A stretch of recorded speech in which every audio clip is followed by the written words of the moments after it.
This is the men's Adidas hoodie sweatshirt. This is the Feel Cozy model in the dark blue. This is a navy blue color, really nice dark blue, and it's got the Adidas logo there in gray.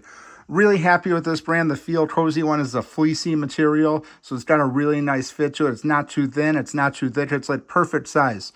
You can wear this for like if you're out in the cold, if you just want to stay warm in your house, whatever. These are a really great hoodies. I like the fact that it just has the little Adidas logo in the center there, and not like the full print on the front or the back. The rest of this sweatshirt is all plain. It's all a solid blue color. It just has the little Adidas logo right there.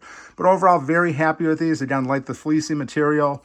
These sweatshirts are true to size, so whatever size you are, large, extra large, medium, they are going to fit across the different colors. I have not had any that did not fit the right way, that were just too big or too small. They're all pretty consistent.